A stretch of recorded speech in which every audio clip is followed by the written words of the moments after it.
Hello. Welcome to another episode of Reddit Readings. This is the last chance to vote on your preferred narrator, as the voting ends tomorrow. Today we are on the subreddit r/AskReddit and hearing from Ex-Convicts. Enjoy. Reddit Readings, Episode 29.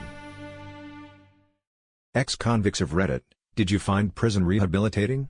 Why or why not? What would you change about the system if you could?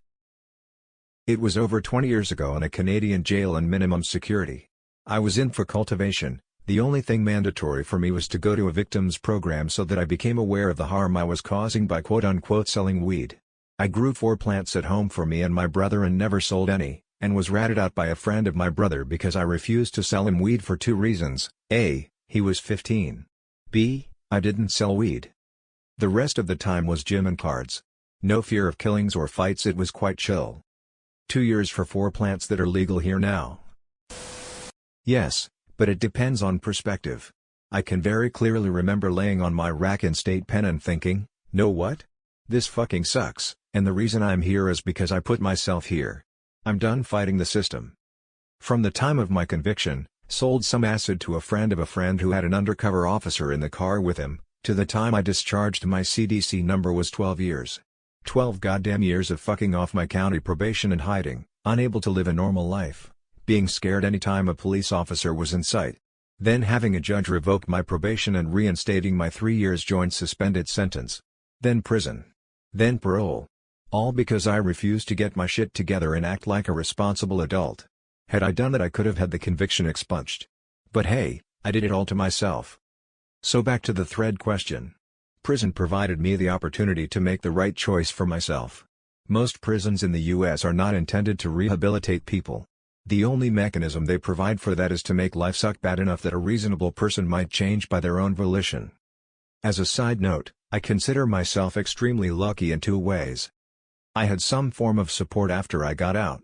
I had a friend that gave me a bed until I could get my shit together. The $200 gate money you get on release is nothing. More often than not, it's a hotel room for a night with whatever drugs you've been craving. Yes, there are halfway houses and such, but without hardcore determination, most can just set someone up for recidivism. After about 10 years I found an employer who trusted more in my potential than whatever a background check would imply. It makes me tear up whenever I think about it. The lion's share of people with a felony on their record can only hope for a future full of struggle. Many just give up and follow the only path they know. I did a job a little while ago for a guy who got permanently disabled in prison. They hired me to create a roll-in shower for his wheelchair. He was a real scary, badass motherfucker who didn't mind take shit from anyone, so the guards locked him in a cell with another guy like him, fully expecting one to kill the other. After the fight, they took their sweet time getting him medical attention. Well, he got out a paraplegic with severe brain damage. Needs 24/7 care and $1 million from the state. Unfortunately, because he is so severely disabled, he's got a lovely state board of directors that decides what he'll be spending his money on. I couldn't do a nice, tile shower for him because vinyl panels are easier to take care of according to them. That's your millions of tax dollars working to rehabilitate a single person. Did 4 years in a maximum security penitentiary in Canada. I don't think the institution itself or its programs had any influence on my rehabilitation, but I decided for myself I was never going back. They forced us to take certain programs as part of our correctional plan, such as an anger management course, a course for drug dealers to tell them to not sell drugs, etc., all of which were a waste of time in my opinion. You can get your grade 12 education, which I did. The most beneficial thing that was occasionally offered in certain institutions, which is no longer available, was you could do certain trades such as carpentry or drywall, and the hours could go towards an apprenticeship on the outside. It is a huge shame that it was discontinued. If I could change anything, I would implement more programs of that nature, that taught skills that could be applied to the outside world and benefit inmates when they are released. Parole, and living in a halfway house on release are both extremely difficult things to navigate and are in my opinion designed to make parolees re-offend. You are thrown in a house with other convicts, prohibited from associating with any person with a criminal record, which in itself is paradoxical. Anytime you leave the halfway house you must tell them exactly where you will be, and must call from a landline, no cell phone, every hour to check in and prove you are where you claim to be.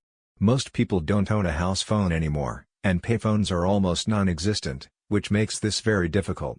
You can be sent back for the smallest infraction, such as not doing your daily chore at the halfway house, vacuuming, mopping, etc. You are forced to find immediate employment or can be sent back.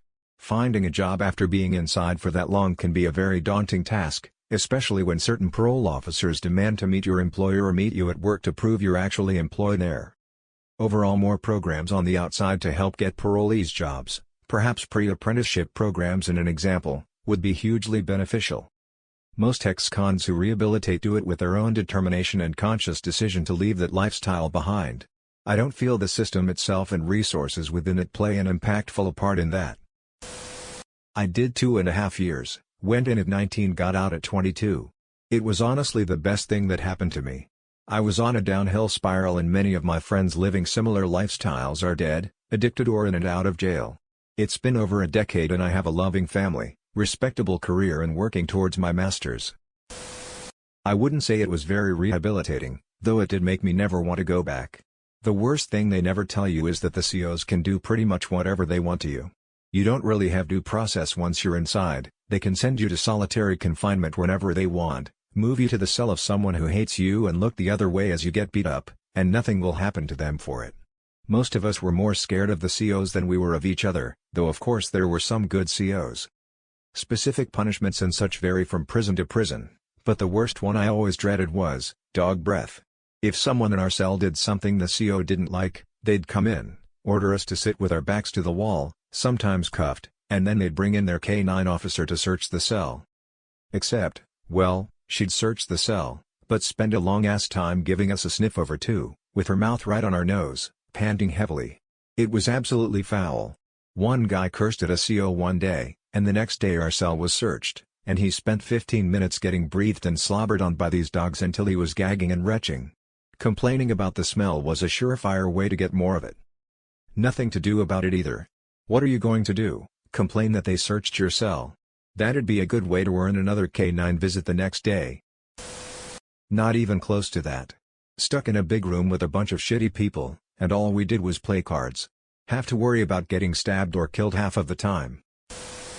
I was in California State Prison at 18, sentenced to 4 years for possession of 1 pill of ecstasy in 2006.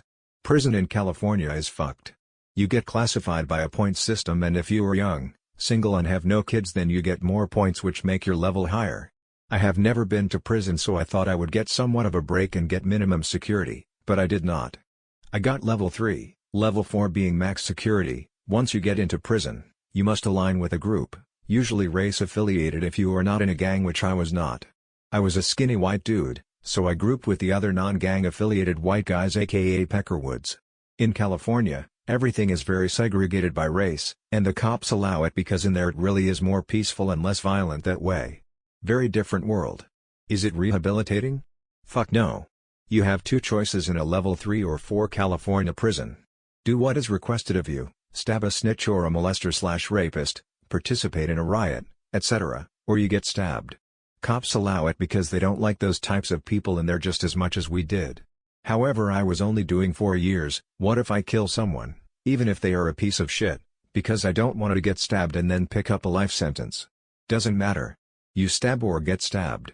Anyways, once you put in work, you're safe because you gain respect and honor among the seasoned convicts, and earn some sort of status as someone with heart.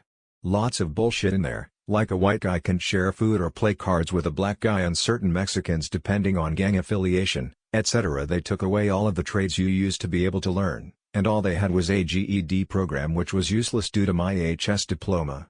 In California, the system is fucked and designed to keep you in.